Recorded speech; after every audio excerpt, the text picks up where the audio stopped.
வணக்கம். இன்றைய அரசியல் ஆடுகளம் சொல்லும் முக்கிய செய்திகள் இப்போது பார்க்கலாம். முதல் செய்தி, நேரு தலையில் கத்தி. இன்றைக்கி உயர் நீதிமன்றம் சொல்லிட்டாங்க, இவங்களும் என்னென்ன வேலை பண்ணாங்கப்பா, இந்த மாதிரி ஒரு ஜென்மங்களை நாங்கள் பார்த்ததே இல்லை. குற்றம் செய்கிறவங்கள, மக்கள் பணத்தை கொள்ளையடித்தவங்களை மனசாட்சி எல்லாம் விற்றுட்டு காப்பாற்றுற கூட்டம் இருக்க. உலகத்திலேயே இப்படி தலைவர்கள் இல்லை, மனசாட்சி இல்லாதவர்கள். மக்கள் ஓட்டு போட்டிருக்காங்க, எங்கள் பணத்தை காப்பாற்றுப்பா, நீ எங்களை ஆட்சி செய்யன்னு. அவன் பணத்தையே கொள்ளையடிச்சிட்டு கொள்ளையடித்த மந்திரிகளை காப்பாற்றக்கூடிய ஒரு தலைவர். நீங்கள்லாம் எப்படி மனசாட்சி? எனக்கே புரியல. ஒவ்வொருத்தரும் அரசாங்க உத்தியோகத்தில் இருக்காங்களே, மனசாட்சியோடு வேலை செய்வாங்க. ஏன்னா அரசாங்க பணம் செலவு பண்ணக்கூடாது அப்படின்னு இருக்கிற அதிகாரிகள்லாம் நான் பார்த்துருக்கேன். ஒரு அதிகாரி காரு கொடுத்துருப்பாங்க அரசாங்கத்திலேருந்து, ஐபிஎஸ் அதிகாரி. அவர் என்ன பண்ணுவார், சனி ஞாயிறு லீவு, வெள்ளிக்கிழமை சாயங்காலம் அந்த காரை ஆஃபீஸில் விட்டுட்டு போயிடுவார். கேட்டால் சொல்லுவார், மக்கள் பணம் பெட்ரோலு, சனி ஞாயிறு எனக்கு லீவு, நான் சொந்த விஷயமாக போகிறதுக்கு அரசாங்கத்து பெட்ரோலை எடுத்துகிட்டு போகக்கூடாது அப்படின்னு எல்லாம் பண்ணின அதிகாரிகள் எல்லாம் இருக்காங்க. அவங்கெல்லாம் இழிச்சாங்களாயிட்டாங்க. நாங்கள்லாம் ஒன்றொன்றையும் பார்த்து செய்வோம். மெடிக்கல் பில்லுலாம் போடுவாங்க, நான் பொய் பில்லே போட மாட்டேன். ஏன்னா மக்கள் வரி பணம் சம்பளம் வாங்குறதே அதில் வாங்குகிறோம். மெடிக்கல் பில்லு பொய் அந்த இதில் மெடிக்கல் ஷாப்பில் போனால் அவன் என்னென்ன நோயோ வந்ததுன்னு பில்லை கொடுப்பான். அது கொடுத்தீங்கன்னா வருஷத்துக்கு ஆயிரக்கணக்கான பணம் போலியாக வாங்கலாம். ஆனால் வாங்க மாட்டோம், ஏன்னா மக்கள் வரி பணம் நமக்கு சம்பளம் கொடுக்குறாங்க. இதெல்லாம் அவங்க கஷ்டப்பட்டு சம்பாதிச்சு அரசாங்கத்துக்கு வரியாக வருது. அது அவங்களுக்கே செயல்படுது. நம்மை போல் சாதாரண நிலைமையில் இருப்பவர்களே மனசாட்சியுடன் மக்கள் வரி பணத்தை இது பண்ணணும். எம்ஜிஆர்லாம் அவள் உயிர் எழுதும்போது என்ன எழுதினார், என் சமாதிக்கு, என்னுடைய சமாதிக்கு என்னுடைய நினைவு எல்லாம் கட்டுங்க, அதை அரசாங்க பணத்திலிருந்து எடுக்காதீங்கன்னாரு. ஏன்னு கேட்டிங்கன்னா மக்கள் வரி பணங்கிற ஒரு பயம். எத்தனை பேருக்கு இந்த மாதிரி இருந்தாங்க முதலமைச்சர்கள். நம்ம நாட்டிலையும் ஒரு முதலமைச்சர், ஒரு மந்திரி கொள்ளை அடிக்கிறத ஈடி எழுதுகிறான். 202 பக்கத்தில் எழுதியிருக்கான். 1020 கோடி கொள்ளையடிச்சிருக்காரு. லஞ்சம் வாங்கினதன் மூலமாக நகராட்சியில் கான்ட்ராக்ட் கொடுத்ததில் கொள்ளையடிச்சிருக்காருன்னு ஆதாரங்களை அடுக்கி வச்சு அனுப்புகிறாங்க. அவன் மேலே எஃப்ஐஆர் போடாமல் மனசாட்சி இருக்கிற யாராலையுமே முடியாதுங்க. எந்த ஒரு மனிதராக இருந்தாலும், முதலமைச்சராக இருந்தாலும், மனசாட்சி இருக்கிறவங்க கூப்பிட்டு மந்திரியை திட்டுவாங்க. ஏன்னு கேட்டிங்கன்னா, ஏன் அப்படி பண்ணுற, மக்கள் வரி பணம் அவனை மந்திரி ஆக்கியிருக்கேன், இப்படி போய் கொள்ளையடிக்கிறையே அப்படின்னு சொல்லுவாங்க. ஆனால் இவர் கொள்ளையடிக்கிறதுலே பங்கு வருதுன்னு சொல்கிறாங்க மந்திரிங்க. வீட்டுக்கு ஒரு பங்கு, கட்சிக்கு ஒரு பங்குன்னு. அப்போ எப்படி திட்ட முடியும், எப்படி இது பண்ண முடியும்? உங்கள் கையில் ஆட்சியை கொடுத்துருக்கிறான் அந்த இறைவன், எனக்கு புரியவே இல்லை. ரொம்ப பேர் அந்த பதவியிலேருந்து தப்பு பண்ண அந்த பதவி அவங்களுக்கு தக்காது. இறை சக்திங்கிறது அந்த பதவியை பறிச்சிடும். இப்படி நான் பார்க்கல. ஈடி ஒரு விசாரணை அமைப்பு, மத்திய அரசின் விசாரணை அமைப்பு நவம்பர் மாதம் அனுப்புனாங்க கடிதத்தை. 1020 கோடி ஒரு லஞ்சம் வாங்கியிருக்காரு, கான்ட்ராக்டில் முறைகேடு பண்ணியிருக்காருன்னு. அதில் பல ஆதாரங்களை, ஃபோட்டோ, வாய்ஸ் ரெக்கார்டர், பேசுனது, வாட்ஸ்அப் சேட்டு எல்லாத்தையுமே எடுத்து ஆதாரத்தோடு அனுப்பியிருக்காங்க. இந்த காவல்துறைக்கு தான் கேட்குறேன். சாதாரண பொதுமக்கள் போனால் சிஎஸ்ஆர் கொடுக்கறதில்ல, எஃப்ஐஆர் போடுறதில்லன்னு குற்றச்சாட்டு இருக்குது. ஒரு ஈடி விசாரணை அமைப்பு கொடுத்துருக்கான். 3 மாதமாக எஃப்ஐஆர் போடாமல் அந்த அரசியல்வாதிகள், ஆட்சியில் இருக்கிறவங்க பேச்சை கேட்டுக்கிட்டு, உங்களுக்கும் மனசாட்சி இல்லையா? அந்த யூனிஃபார்ம் நிலைக்குமா உங்களுக்கு? எப்படி வாங்குகிற சம்பளம் சிரிக்காத உங்களுக்கும் உங்கள் குடும்பத்துக்கும்? வயிறு எரிகிறது நாட்டின் நிலைமையை நினைத்தார்.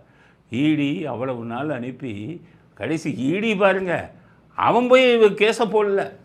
அவன் என்ன செய்யணும், நான் ஒரு புகார் அனுப்பிட்டேன், கிட்டத்தட்ட 3 மாதம் ஆச்சு, ஆதாரம் கூட நான் அனுப்பியிருக்கேன். தமிழ்நாடு அரசாங்கத்தின் லஞ்ச ஒழிப்பு பிரிவு இப்போ எஃப்ஐஆரே போட மாட்டேங்கிறான், அவனை எஃப்ஐஆர் போட சொல்லுங்கன்னு. வழக்கு யார் போடணும்? அமலாக்கத்துறை போடணும். அவன் தானே லெட்டர் அனுப்பியிருக்கான்.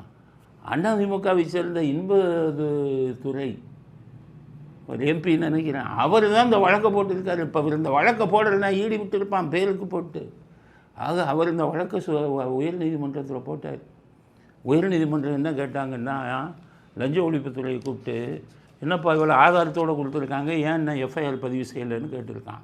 அதுக்கு லஞ்ச ஒழிப்புத்துறை சொல்கிறாங்க, நாங்கள் இன்னும் விசாரிச்சுக்கிட்டே இருக்கோம். எத்தனை மாதமா? நவம்பர், டிசம்பர், ஜனவரி, பிப்ரவரி 120 நாளாக விசாரிச்சுக்கிட்டு இருக்கானா. சிஆர்பிசியில் என்ன சொல்லுது தெரியுமா? ஒரு புகார் வந்ததுன்னா 7 நாட்களுக்குள் விசாரித்து ஆதாரம் இருந்தால் எஃப்ஐஆர் போடணுங்குது. இவன் எஃப்ஐஆர் போட மாட்டான். ஏன்னா லஞ்ச ஒழிப்புத்துறை ஆளுங்கட்சி யார் வருதோ அவங்களுக்கு ஜாலியாக வச்சிடறான். ஏன்னா அவங்கள பயமுறுத்துகிறாங்கல்ல. டிஜிபி போஸ்ட்டுக்கு 3 பேர் வந்தால் பதவி மூப்பின் அடிப்படையில் ஒரு 2-3 சார்ஜை கொடுத்து இவங்களுக்கு சார்ஜ் பெண்டிங் இருக்குது, கீழே உள்ள ஆளை போட போகிறேன்னு அரசியல்வாதி காவல்துறை அதிகாரிகளும் பயமுறுத்துகிறான். அதனால் அவங்களுக்கு என்ன பயம்? நாளைக்கு நம்ம டிஜிபி ஆனால் நம்மளுக்கு எடுத்துருவான். இவன் அரசியல்வாதி 4ஆம் கிளாஸ் 5ஆம் கிளாஸ் படித்தவன், அவனுக்கு நம்ம ஐபிஎஸை பற்றி என்ன தெரியும், நம்மளுக்கு எடுத்துருவான்னு பயந்துக்கிட்டு லஞ்ச ஒழிப்புத்துறை எஃப்ஐஆரே போட மாட்டேங்கிறாங்க. நாட்டோட நிலைமை எப்படி இருக்குன்னு பாருங்கள். அவங்க சொல்கிறான் விசாரிச்சுக்கிட்டு இருக்கணும். உயர் நீதிமன்றம் இன்றைக்கி சரியான அடி கொடுத்துருக்காங்க. எஃப்ஐஆர் முதல்ல போட்டுட்டு மறு வேலை பாடுறான்னு சொல்லியிருக்காங்க. அதுக்கப்புறம் இன்றைக்கி உயர் நீதிமன்றத்தின் தீர்ப்பு என்ன வந்திருக்கு? கேஎன்ஆர் மேலே எஃப்ஐஆர் போடுங்க. இந்த எஃப்ஐஆர் போடுறதுக்கு ஏன் அமலாக்கத்துறை இவ்வளவு கஷ்டப்படுறாங்கன்னா அதில் சட்ட சிக்கல் பெருசாக இருக்குது. அமலாக்கத்துறைங்கிறது மத்திய அரசாங்கம், லஞ்ச ஒழிப்புத்துறைங்கிறது மாநில அரசாங்கம், காவல்துறை. இந்த இவங்களுக்கு நம்ம இங்கே பண்ணுற அத்தனை தப்புக்கும் மாநில அரசாங்கம் போலீஸ் தான் எஃப்ஐஆர் போட முடியும். மத்திய அரசாங்கத்தின் இவங்க அமலாக்கத்துறை போட முடியாது சட்டம். அவங்களுக்கு தனி சட்டம். அவங்களுக்கு பிஎம்எல்ஏ ஆக்டுன்னு இருக்குது. நமக்கு இங்கே ஐபிசி, சிஆர்பிசி, இப்போ பார்த்திங்கன்னா பிஎன்எஸ்எஸ் அப்படின்னு வந்துடுச்சு. இந்த சட்டங்கள் தான் மாநில அரசுக்கு செல்லும். அப்போ மத்திய அரசாங்கத்தை சேர்ந்த அமலாக்கத்துறை இங்கே வரணும் அப்படின்னா மாநில அரசாங்கத்தில் நடந்த தவறுக்கு மாநில அரசாங்கம் ஒரு எஃப்ஐஆர் போடணும். அவங்களுக்கு அதில் இருக்குது. அந்த மாதிரி சட்டத்தில் பிஎம்எல்ஏ ஆக்டில் ஷெட்யூல்டு அஃபென்ஸ், ப்ரெடிகேட் அஃபென்ஸ்னு 2 இருக்குது. ஸோ அவங்க மாநில அரசாங்கத்தில் ஒரு எஃப்ஐஆர் இருந்தால் தான் அவங்க அந்த வழக்கில் கைது செய்ய முடியும். அதுக்கு தான் கேட்குறாங்க எஃப்ஐஆர் போடுன்னு. இவங்க என்ன பண்ணுறாங்க? ஸ்டாலின் எஃப்ஐஆர் போட்டாத எலெக்ஷன் வர, எஃப்ஐஆர் போட்டால் நேருவை கைது பண்ணிடுவாங்க. எனக்கு நானும் மாட்டிக்குவேன். ஏன்னா நேரு பக்காவாக பங்கு கொடுக்குறாரு. மாநில இவங்களுக்கும் கட்சி தலைமைக்கும் இவங்களுக்கும் பங்கு கொடுக்குறதா தான் எல்லா இதுலேயும் வருது செய்தி. அதனால் பயப்படுறாங்க. நம்மளும் மாட்டிக்குவோம். ஒன்று, எலெக்ஷன் டைமில் நேரு அரெஸ்ட் பண்ணிட்டா, நேருவை கைது பண்ணிட்டாங்கன்னா திருச்சி போயிருமே, திருச்சியில் வேலை செய்ய ஆள் இருக்காது. இந்த 2 பயத்தால் லஞ்ச ஒழிப்புத்துறையை போடாதன்னு அரசியல்வாதிகள். இப்போ கடைசி இதெல்லாம் பார்த்துட்டு உயர்நீதிமன்றம் என்ன சொல்லிட்டாங்க? உடனடியாக எஃப்ஐஆர் போடு அப்படின்ட்டாங்க. எஃப்ஐஆர் போட்ட அடுத்த நிமிஷம் என்ன நடக்கும்னு சொல்கிறேன். காப்பி கேட்பாங்க. யார்? உங்களுக்கு அமலாக்கத்துறை. இவங்க காப்பி கொடுத்தாகணும். எஃப்ஐஆர் போட்டால் உங்களுக்கு ஆன்லைனில் போகணும். காப்பி கையில் கிடைத்த மறுநாள் நேருவின் வீட்டுக்கு வந்துடுவாங்க. நேருவின் வீட்டுக்கு செந்தில் பாலாஜி எப்படி கைது செய்தார்களோ அது மாதிரி அவரை கைது செய்ய ஆரம்பிச்சுடுவாங்க. அப்போ என்ன ஆகும்? எலெக்ஷன் டைமில் அவரை கைது செஞ்சுட்டா இவங்களுக்கு தான் அதை பற்றியெல்லாம் கவலை இல்லையே, நமக்கு அசிங்கமாக இருக்கும், மான மரியாதை போகணும். அவங்களுக்கு இல்லை. எலெக்ஷன் டைமில் கைது செஞ்சால் திருச்சிக்கு வேலை செய்ய ஆட்கள் இல்லையே. செந்தில் பாலாஜி அவர் 36 தொகுதி அந்த கொங்கு மண்டலம் பூரா அவருக்கு தான் கொடுத்துருக்காங்க. அதனால் அவர் எல்லாத்தையும் பார்த்துக்குவார். இருந்தாலும் நேரு பணங்காட்டு நரி அது. அவருக்கு நிறைய விஷயங்கள் தெரியும். அதுக்காக எஃப்ஐஆர் போடாமல் தடுத்து நிறுத்தி இருந்தார்கள். ஆனால் என்ன ஆனது? இப்போ உயர் நீதிமன்றம் எஃப்ஐஆர் போட சொல்லிட்டாங்க. அதனால் இதன் விளைவு என்ன ஆகும்? எந்த நேரத்திலும் நேரு கைது செய்யப்படலாம் அமலாக்கத்துறையினால். தேர்தலுக்கு முன்பு அவரை கைது செய்துவிட்டால் தேர்தலில் திருச்சியில் திமுக தனது பலத்தை இழக்கும் அப்படின்னு அரசியல் இவங்க எதிர்பார்த்துக்கிட்டு இருக்காங்க. ஆனால் ஸ்டாலின் என்னென்ன பண்ணுறது குறுக்கு வழின்னு யோசிச்சுக்கிட்டு இருப்பார். ஆனால் மனசாட்சி இருக்கிறவங்க போயா உள்ளன்னு தான் சொல்லணும். இதில் விஜய் சொல்கிறார் இன்றைக்கி அவரை பதவி நீக்கம் செய்ய வேண்டும்ங்கிறார் கேஎன்ஆர். என்ன விஜய், நீங்கள் இவங்க பண்ண அரசியலெல்லாம் பார்த்தாலும் இவங்கெல்லாம் பதவி நீக்கம் செய்கிற ஆளுங்களா? ஒரு மந்திரியை இவங்க கைது செஞ்சாங்கன்ன உடனே அவருக்கு இலாக்கா இல்லாத மந்திரியாக கொடுத்து மந்திரி பதவியிலே வச்சு ஆளுங்களாச்சே. இவங்க போய் பதவி நீக்கம் செய்வாங்களா? பொன்முடிக்கு என்னாச்சு? பொன்முடி வழக்கு என்னாச்சு? 3 வருஷம் தண்டனை கொடுத்தான் ஊழல் இதில். சுப்ரீம் கோர்ட்டுக்கு போய் பெரிய பெரிய வக்கீல்களை பிடிச்சி அதை வந்து ஸ்டே வாங்கிட்டு மறுபடியும் மந்திரியாக்குனாரா இல்லையா ஸ்டாலின்? அவர்கிட்ட போய் இவரை பதவி நீக்கம் செய்ய வேண்டும்னு நம்ம கேட்டால் நடக்குமா? இதுக்கு இடையில் இன்றைக்கி எல்லா இதுலேயும் டிவி சேனலில் வந்துச்சு, நேரு வந்து வழக்கு பதிவு செய்யுங்கள். கேனர் என்ன பண்ணுறாரு, அவர் பேச பயந்துக்கிட்டு நம்ம நாட்டு வக்கீலை கூட்டிகிட்டு வர்றாரு. ஆர்எஸ் பாரதி நாட்டு வக்கீல் வந்து எப்படி பேசுகிறாருங்கிறீங்க? நாட்டு வக்கீல் என்ன சொல்கிறாரு, நீங்கள் நிரூபித்து காமிங்கிறார். இப்பொழுது இந்த எஃப்ஐஆர் ரிஜிஸ்ட்ரேஷன் போட்டிருக்கிறார்கள். சட்ட ரீதியாக இது சந்தித்து அதை தவிடுபடியாக்குவதற்கு திமுக சட்டத்துறை தயாராக இருக்கிறது என்பதை தெரிவிக்கிறேன். நாங்கள் வந்து இது பொய்ன்னு சொல்லி எப்படி நிரூபிக்கிறோம் என்று பாருங்கள். பாவீங்களா, 202 பக்கத்தில் பேசுன ஃபோனில் பேசின குரல், பேசுகிற இது இப்போ சேட்டிங்கு, வாட்ஸ்அப், இது எல்லா ஆதாரங்களையும் அனுப்பியிருக்காங்க. நாங்கள் வந்து இது மாதிரி யாராலையும் முடியாது. கொலைகாரன் கூட இப்படி பேச மாட்டான், நான் கொலை பண்ணாலன்னு நிரூபித்த காட்டுகள்னு பேச மாட்டான், குற்றம் செய்தவர்கள் யாரும் பேச மாட்டாங்க. அவ்வளவு தைரியமாக பேச நிரூபித்த காட்டுங்கள் பார்க்குறேங்கிறாங்க. அதனால் கூடிய சீக்கிரம் நேருவின் கைது நடக்கப் போகிறது. நேரு சிறைக்கு தேர்தலுக்கு முன்னால் சிறைக்கு செல்வது உறுதியாகிவிட்டது. அதனால் இந்த கூட்டம் மேற்கொண்டு அப்பீல்னு போய் எலெக்ஷன் வரை அதை கொஞ்சம் தள்ளி போட பார்ப்பாங்க.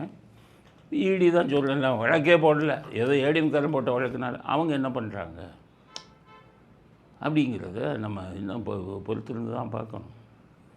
அதனால் இப்போதைக்கு ஒரு நல்ல செய்தி, கேஎன்எல் மீது எஃப்ஐஆர் போட சொல்லி உயர்நீதிமன்றம் இன்று ஆணை பிறப்பித்திருக்கிறது என்பது தமிழ்நாட்டுக்கு நல்ல செய்தி. ஊழல் செஞ்சவங்க யாராக இருந்தாலும் வீட்டுக்கு போகணும், அதில் மாற்று கருத்து இல்லை அப்படிங்கிறது தான் முதல் கட்ட கருத்து. அடுத்தது, ஸ்டாலின் இன்னைக்கு சட்டப்பேரவையில் நன்றி சொல்லிட்டார் எல்லாருக்கும். வீட்டுக்கு போக போகிறோன்னு உறுதியாக தெரிஞ்சு போச்சுன்னு நினைக்கிறேன். எல்லோருக்கும் நன்றி. அரசுக்கு தக்க யோசனைகளை கூறுவதிலும் குறைகளை சுட்டிக்காட்டுவதிலும் கண்ணியமான முறையை கடைபிடித்து ஒத்துழைப்பு நல்கிய எதிர்க்கட்சி தலைவர் இன்றைக்கு வரவில்லை. இருந்தாலும் அவர்களுக்கும் மற்றும் உள்ள கட்சி தலைவர்களுக்கும் எங்கள் சாதனைகளுக்கெல்லாம் தோளோடு தோல் என்ற தோழமை கட்சி தலைவர்களுக்கும் என்னுடைய நன்றியை நான் தெரிவித்துக் கொள்கிறேன். பயங்கரமாக வேலை செஞ்சுட்டோங்கிறாரு. மக்கள் சொல்லணும், நீங்கள் வேலை நீங்கள் பார்த்த வேலை என்ன வேலைன்னு எல்லாருக்கும் தான் தெரியும். 30,000 கோடி 2 வருஷத்தில் அடிச்சிட்டீங்க, அதுதான் நீங்கள் பார்த்த பெரிய வேலை. இதுக்கு இடையில் பார்த்தீங்கன்னா அந்த 30,000 எல்லோரும் கேட்டாங்க, சார் இந்த 30,000 கோடியை எங்கே சார் போய் வைப்பாங்கன்னு. அவங்களுக்கு தெரிகிற வழக்கம், அதுக்கு தானே நிறையா பிஸ்னஸ் இருக்குது. ஒன்றுலேயும் கொஞ்சம் கொஞ்சம் போய் முதலீடு பண்ணுவாங்க. இப்போ இன்றைக்கி என்ன செய்தி வந்திருக்குன்னா, ரஜினிகாந்தும் கமலஹாசனும் சேர்ந்து நடிக்க போகிறாங்களாம் ஒரு தமிழ் படத்தில். முடிவாயிடுச்சு, கதை, டைரக்டர். அப்போ 2 பேரும் சேர்ந்து என்ன பேசுனாங்க, ஏப்பா மற்றவங்க நடித்தாலே வந்து 400 கோடி 500 கோடி செலவாகும், நம்ம 2 பேருனா நமக்கே 400-500 கோடி போயிடுமே, அப்புறம் படச்செலவுனா கூட ஆகுமே, 700 கோடி 800 கோடி அளவு ஆகுமே. தமிழ்நாட்டில் இருக்கிற எந்த ஒரு தயாரிப்பாளரும் 700-800 கோடி போட மாட்டாங்களே. சரி, ஆழத்தோடு ஒன்று லைக்காவுக்கு அடித்தாங்க. அவர் சொல்லிட்டாரு, நான் கம்பெனியை மூடி பல மாதங்கள் ஆயிடுச்சு, என்ன நீங்கள் இன்னும் போய் எனக்கு அடிக்கிறீங்க, வேணவே வேணாம்ப்பா உங்கள் சங்காத்தம் அப்படின்ட்டு. நான் எல்லாத்தையும் நஷ்டமாகி ரெஜென்ட்டை வட்டிக்கு வாங்கி எல்லாம் எடுத்து பார்த்தேன், உங்கள் சங்காத்தமே வேணாம், நான் லண்டனுக்கு வந்துட்டேன்ட்டு. அப்புறம் சன் பிக்சர்ஸ் கழிச்சிருக்காங்க, என்னென்னு இருக்கா, 2 பேரும் சேர்ந்து நடிக்கிறோம்.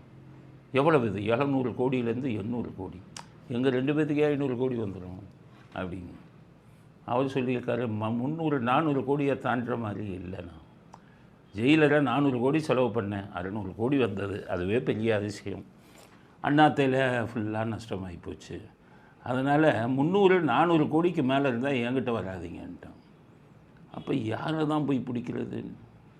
அம்பானி, முகேஷ் அம்பானி இவங்களை கேட்கலாம்னா அவங்க சினிமாவே வேணான்னு. இந்தியாவில் யாருமே இல்லை. அம்பானி அதானி சொல்லிட்டார், நான் சினிமா பக்கமே திரும்ப மாட்டேன்ப்பா. ஆளுங்களை யாருன்னு தேடும்போது ஒரே ஒருத்தர் சொல்லியிருக்காரு, நான் இருக்கிறேன். யார் சார் அது? இன்பநிதி, இன்பன் உதயநிதின்னு. நீங்கள் என்ன 20 வயசு தான் இருக்கும், நீங்கள் அந்தளவுக்கு செலவு பண்ணுவீங்க. எங்கள் அப்பா சம்பாரித்து வச்சுருக்காருல்ல, ரெட் ஜெயண்ட். அதுக்கு இப்போ நான் தானே எம்டி, நான் செலவு பண்ணுறேங்கிறது. எவ்வளவு? 800 கோடி. இந்தியாவிலே யாரும் இல்லை 800 கோடி செலவு பண்ணுறது. என்ன பிஸ்னஸ் பண்ணுறாங்க சொல்லுங்கள்? தமிழ்நாட்டு மக்கள் நல்லா சிந்திங்க. நான் திமுக திட்டணுங்கிறதுக்காகவே சொல்லலை, நல்லா யோசிங்க. 800 கோடி ரூபா இந்த ரெட் ஜெயண்ட்டுக்கு எங்கே இருந்துங்க வந்தது? என்னங்க தொழில்? சினிமா அம்பாங்க. சினிமாவில் நல்லா புரிஞ்சுக்கங்க, சினிமாவில் படத்தை எடுக்கிறவன் ஒருத்தன், அவன்தான் தயாரிப்பாளர், அவன்தான் பணத்தை போடுவான். இவங்க ரெட் ஜெயண்ட் என்னன்னா படத்தை வாங்கி தியேட்டரில் போடுறாங்க, 15% கமிஷன். தமிழ் சினிமாவில் மொத்தம் ஒரு வருஷத்துக்கு 220 to 230 படம் ரிலீஸ் ஆகுது. அதில் லாபம் சம்பாதிக்கிறது வெறும் 10 படம். அந்த 10 படத்தில் ரெட் ஜெயண்ட் எடுக்கிறது 3 படமோ 4 படமோ. அந்த 3 படத்தை 4 படத்தை தியேட்டரில் ரிலீஸ் பண்ணுறாங்க. ஒரு படத்துக்கு 10 கோடிக்கு மேலே கிடைக்காது. ஆக 800 கோடி எப்படி வந்தது? இதைத்தான் ஸ்டாலின்கிட்டையும் கேட்குறேன்னா, எப்படிங்க உங்கள் மகனுக்கு 800 கோடி வந்தது? உங்கள் மகனுக்கு என்னங்க தொழில்? உங்களுக்கு என்னங்க தொழில்? 800 கோடி எங்கே இருந்துங்க வந்தது? யாரும் கேட்கா இல்லை. இப்போ நம்ம 5 லட்சம் போட்டு பாருங்கள் தமிழ்நாட்டு மக்கள். உங்கள் பேங்க்கில் உங்கள் அக்கௌண்ட்டில் 5 லட்சம் போடுங்க, ஒரு மாதத்துக்குள்ளே இன்கம் டேக்ஸ் நோட்டீஸ் வந்துடும். நீங்கள் உங்கள் கணக்கில் 5 லட்சம் ரூபாய் போட்டிருக்கீங்க, ஐடி கொடுங்க அப்படிங்கிறோம். சாதாரண 5 லட்சம்ங்கிறது மிடில் கிளாஸே இப்போ எப்படியாச்சும் புரட்டிடுவாங்க. மிடில் கிளாஸ், கொஞ்சம் ஹையர் மிடில் கிளாஸ்க்கு மேலே இருக்கிறவங்கெல்லாம் இன்கம் டேக்ஸை பார்த்து பயப்படுறாங்க. 5 லட்சம்னா இன்னும் பேங்க்லேயே என்ன சொல்கிறாங்க, சார் 3 லட்சம் 2 லட்சமாக பிரித்து போடுங்க, 5னா இன்கம் டேக்ஸ் வரேன், அப்புறம் எங்களை சொல்லாதீங்கிறான். அவ்வளவு கடுமையாக இருக்கும் இன்கம் டேக்ஸ். வெறும் 5 லட்சம் பணம் போடும் சாதாரண பொதுமக்களுக்கு இவ்வளவு கடுமையை காட்டக்கூடிய இன்கம் டேக்ஸ்.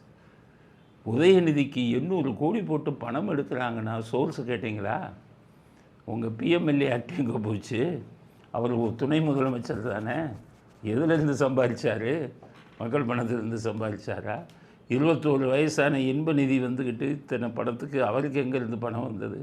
கேட்பதற்கு நாதி இல்லை. சிபிஐ எங்கே போனீங்க? இடி எங்கே போனீங்க? இன்கம் டேக்ஸ் எங்கே போனீங்க? சாதாரண மந்திரிகளுக்கு மட்டும்தான் ஈடியா இன்கம் டேக்ஸா?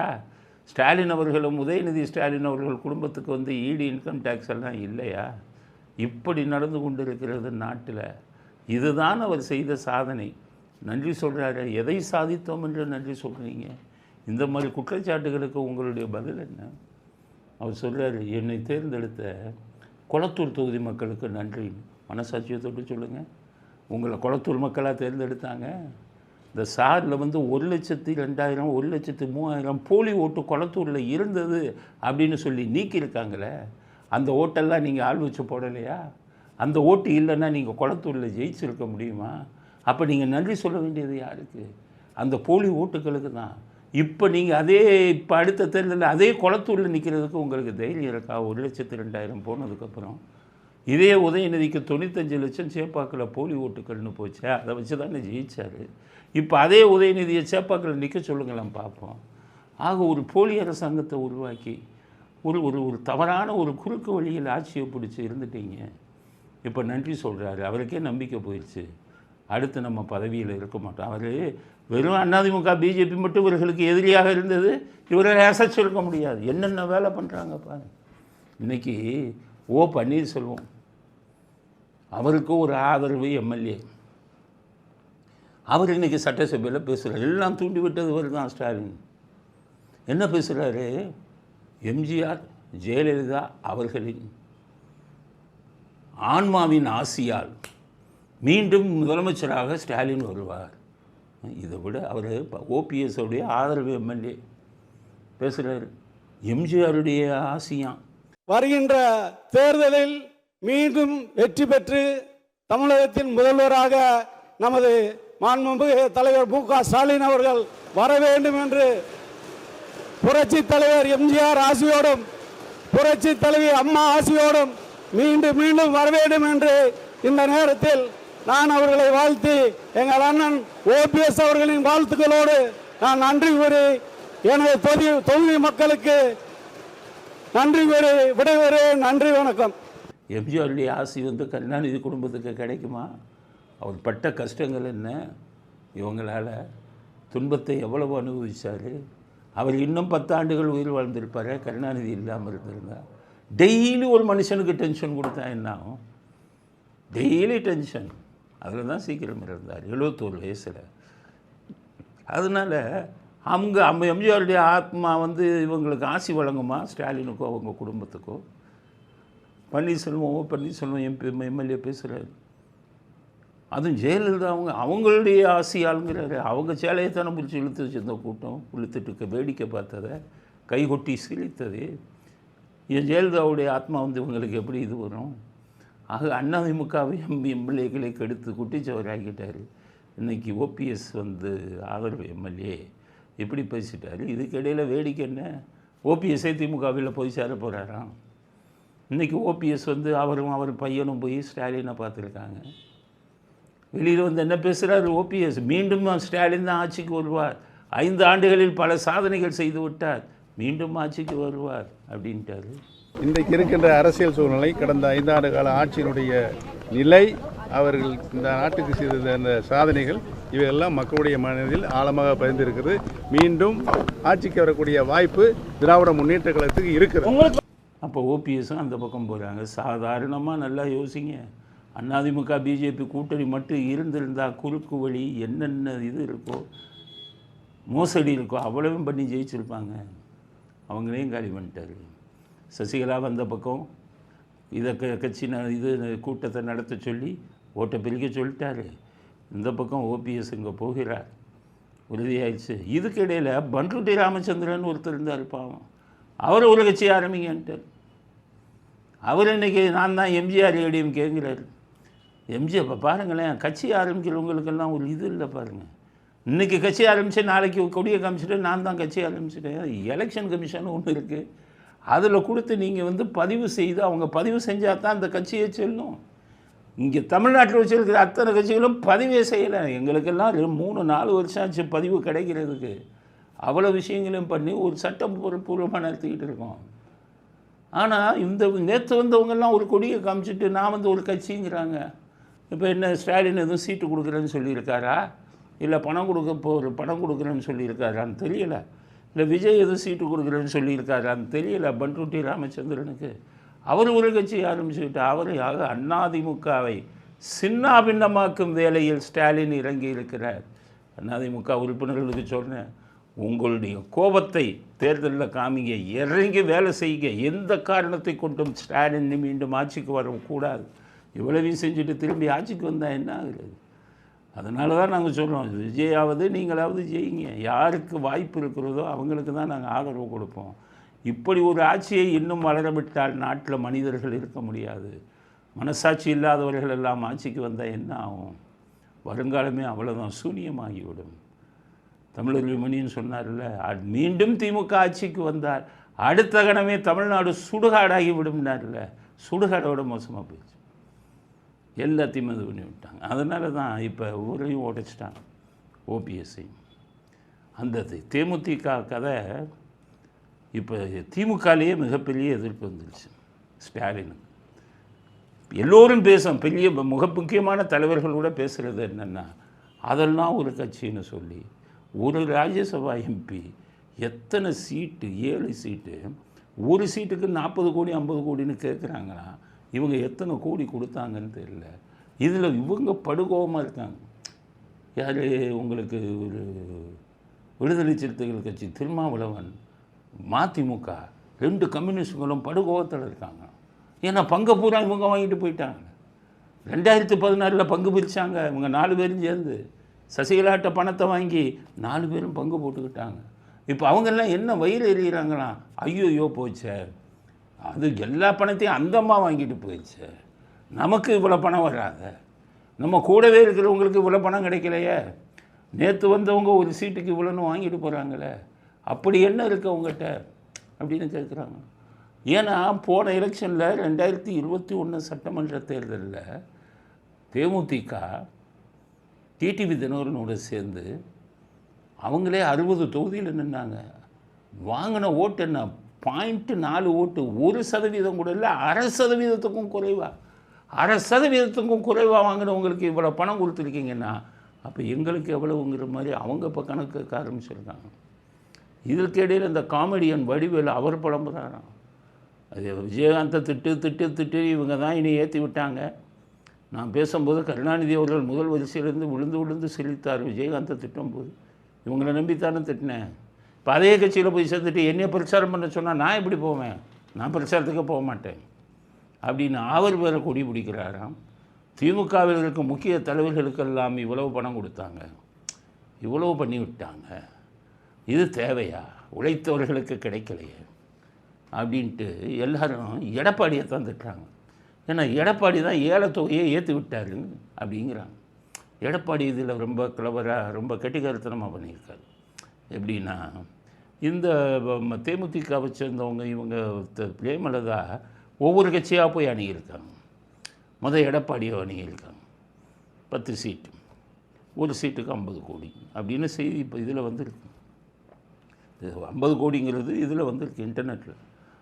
10 சீட் 50 கோடி, 50 கோடி ஒரு சீட்டுக்கு ராஜ்யசபா இப்படின்னுலாம் கேட்டுருக்காங்க. எடப்பாடி புரிஞ்சுக்கிட்டார். அதனால் அவர் என்ன பண்ணிட்டார், முடியாதுன்னு சொல்லலை, யோசிச்சு சொல்கிறாம்மான்ட்டார். உடனே இவங்க என்ன பண்ணிட்டாங்க, பிஜேபி அணுகுவோம், பிஜேபிகிட்ட போய் 10 சீட், ஒரு ராஜ்யசபா, ஒரு சீட்டுக்கு இவ்வளவு, மந்திரி பதவியும் வேணும். அப்போ அமித்ஷா சொல்லியிருக்காரு எடப்பாடிட்டு, ஒன்றும் கண்டுக்காதீங்க, ஆனால் முடியாதுன்னு சொல்லாதீங்க, அப்படியே பெண்டிங்கில் வைங்க. ஸோ அமித்ஷாவும் எடப்பாடியும் திட்டம் போட்டு ஸ்டாலினை மாட்டிடுவோம், அவர் ஏமாறட்டும். நம்ம கொடுக்குறோம்னு சொன்னால் தான் ஸ்டாலின்கிட்ட இவங்க போய் ரேட்டை ஏற்றுவாங்க அப்படின்னு சொல்லி பண்ணுனா, ஸ்டாலினுடைய மருமகன் சபரீசன் அவர் பெண்ணுன்னு ஒரு ஆராய்ச்சி நிறுவனம் வச்சுருக்காரு. அதுங்க ஊர், அது என்னன்னு ஆராய்ச்சி நிறுவனம் செய்கிற வேலையா? அந்த ஆராய்ச்சி நிறுவனம் என்ன சொல்லியிருக்கு, இவங்களோட சேர்ந்தா தேமுதிகவோட சேர்த்தா 20-30 சீட்டு அதிகம் திமுக ஜெயிக்கலான்னு. அது ஏமா ஆராய்ச்சி பண்ணான்னு தெரியல. இந்த ஆராய்ச்சியாளர்களை பிடிக்கணும்ப்பா. எப்போ 0.4%, 1/2%க்கு கீழே ஓட்டு வாங்கின ஒரு கட்சியில் வந்துன்னா நீங்கள் 20-30% இது பண்ணுவேன்னா உங்களுக்கு என்ன பிரசாந்த் கிஷோர் நினைப்பா? இவ்வளவு மருமகனும் சொல்லிட்டாரு, ஏலத்து வேலை கூடிடுச்சு. அதான் ஒரு படத்தில் ரஜினிகாந்த் சொல்லுவார், டேய் 2 கோடி கூட பெறாத இதை போய் 12 கோடி கொடுத்து விலைக்கு வாங்கிட்டே. நாங்கள் ரஜினிகாந்த் ஏலத்துக்கு போவார். இப்போ கிராமங்களில் இந்த கம்மாய் கான்ட்ராக்டு, ரோடு கான்ட்ராக்டு இதெல்லாம் வந்து ஏலம் விடுவாங்க அரசாங்கத்தில் இருந்து. அப்போ ஒருத்தர் லைசன்ஸ் உள்ளவங்க தான் போய் ஏலம் கேட்பாங்க. அதில் ஒரு தாதா இருப்பார், முக்கியமான ஆள். ஏலத்துக்கு வந்தவங்க எல்லாத்தையும் சொல்லுவார், உனக்கு 10,000, உனக்கு 10,000, உனக்கு 10,000, எல்லாம் ஓடியே போயிடும், நான் மட்டும்தான் இருப்பேன், என் இஷ்டத்துக்கு ரேட்டை வாங்கிக்கிறேன். அது எல்லோரும் 10,000 கிடைச்சா போதும்னு வந்துடுவாங்க. அந்த ஒருத்தர் 10,000 ஏலத்தை குறைச்சல் விலைக்கு எடுப்பார். இதில் சில பேர் என்ன பண்ணுவான், இவனை ஒழிச்சு கட்டணும்டா, என்ன எல்லா ஏலத்தையும் எடுத்துகிட்டு போகிறான் அப்படின்ட்டு, எனக்கு பணம் வேணாம், நானும் ஏலத்துக்கு வரேன்ட்டு ஏலம் எடுக்க மாட்டான். ஏலத்து ரேட்டை ஏற்றி விட்டுக்கிட்டே இருப்பாங்க. நம்ம எடப்பாடி மாதிரி விட்டு இப்போ இதுக்கு போய் நஷ்டம் வரும்னு தெரிஞ்ச உடனே வெளியில் வந்துடுவாங்க. பிஜேபி மாதிரி 2 பேரும் சேர்ந்து ஏலத்து ரேட்டை, இந்த வீடியோ பாருங்கள், அதில் ஒரு சொல்கிறது 2 கோடிக்கு பெறாததான் 12 கோடி கொடுத்து வாங்கிட்டேடா, ஏமாந்துட்டேன்னு சொல்லி ரஜினிகாந்த் கிண்டல் பண்ணுறாங்க. 3 கோடி மதிப்புள்ள சொத்தை 12 கோடி கொடுத்து வாங்கின புத்திசாலியை நீ பார்த்துருக்கியா? நீ நான் இன்னைக்கு தான் பார்த்தேன். ஸோ இந்த வீடியோவில் வந்தது இன்றைக்கி அரசியலுக்கு சரியாக பொருந்தி இருக்கிறது. ஏலத்தில் ஸ்டாலினை ஏமாற்றி ஒரு பெரிய தொகைக்கு தள்ளிவிட்டார்கள். இவர்களுக்கு அதிக பணம் கொடுத்ததால் இப்போது விடுதலை சிறுத்தைகளும் எங்களுக்கும் அதே பணத்தை கொடுங்க, மதிமுகவை நாங்கள் எந்த வகையில் குறைந்து விட்டோம், பணம் கொடுங்க. கம்யூனிஸ்ட் 25 கோடிக்கு இந்த தடவை ஒத்துக்க முடியாது, அவங்களுக்கு தேமுதிகவுக்கு எவ்வளோ கொடுத்தீங்களோ அவ்வளவு எங்களுக்கும் கொடுங்கன்னு கேட்குறாங்களாம். ஸ்டாலின் எப்படி சம்பாதிக்க போகிறாருன்னு தெரியல. அவருக்கு இது வந்து காங்கிரஸை ஒழிச்சிடணும், இவங்கள சேர்த்துக்கலாம், இப்போ பண்ருட்டி ராமச்சந்திரனை சேர்த்துக்கலாம், ஓபிஎஸ்ஸை சேர்த்துக்கலாம். ஸ்டாலினுக்கு கேட்குறாரு, என்னையா அரசியல் சாதுரியம், ஓபிஎஸ் உங்கள் பக்கம் வந்தாலும் மானமுள்ள தன்மானமுள்ள சுயமரியாதையுள்ள எம்ஜிஆர் பக்தன் எவனாவது உதயசூரியனுக்கு போடுவானா? ஜெயலலிதாவிற்கு பின்னால் தலைவியாக ஏற்றுக்கொண்ட எந்த ஒரு சுயநலம் இது தன்மானம் உள்ள அதிமுக தொண்டன் உங்களுக்கு ஓட்டு போடுவானா? ஓபிஎஸ் வந்துட்டா முடிஞ்சிடுமா?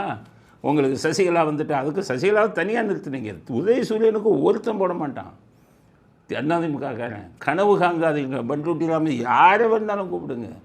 ஊர் அதிமுகக்காரன் உங்களுக்கு ஓட்டு போட பிரிச்சுட்டு சும்மா இதுக்கு ஊருகா போட்டு வச்சுருக்க வேண்டியது. அப்படிங்கிறத இவர் ஸ்டாலினுடைய அரசியல் சாதுரியம் ரொம்ப ரொம்ப மோசமாக போய்கிட்டு இருக்குது. பணத்தை இழந்து விட்டார் தேமுதிக. இப்போ அதிமுக தலைவர்களை கூப்பிடுறேன்னு சொல்லி உள்ளதையும் இழக்கப் போகிறார் ஸ்டாலின். உங்கள் கட்சிக்காரனே ஓட்டு போடுறேன்னு பாருங்கள். இப்போ கொங்கு மண்டலத்தில் என்ன இருக்குது? திமுக நிர்வாகிகள் நிறைய பேர் விலகுறாங்க. அங்கே இருக்கிற முன்னாள் அமைச்சர் நான் எல்லாத்தையும் ஜெயிச்சு காட்டிடுவேன் அப்படின்னு சொன்னவரே இப்போ சோர்ந்து போயிருக்காராம்.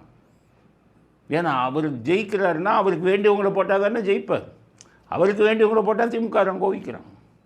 அதனால் அவரே சோர்ந்து போயிருக்கிறாராம். எப்படி இந்த எலெக்ஷனில் நிற்க போகிறோம் அப்படின்னு. அதனால் முன்னாள் மந்திரியும் சோர்ந்து போய்விட்டார். அவர் முன்னாடி மாதிரி உங்களுக்கு வேலை பார்ப்பதற்கு தயாராக இல்லை. வெறும் இவங்களையும் அதிமுகவை மட்டும் உடைச்சு உள்ளதையும் இழக்கப் போகிறீர்கள். 3வது இடத்துக்கு நீங்கள் போகணும் அப்படிங்கிறது இறைவன் விதித்த விதி. அது இந்த எலெக்ஷனில் நடந்தே தீரும் அப்படிங்கிறது அடுத்த கட்ட கருத்து. இத்துடன் இன்றைய அரசியல் ஆடுகளம் நிறைவு பெறுகிறது. மீண்டும் நாளை புதிய செய்திகளுடன் உங்களை சந்திக்கிறோம். நன்றி, வணக்கம், ஜெய் ஹிந்த்.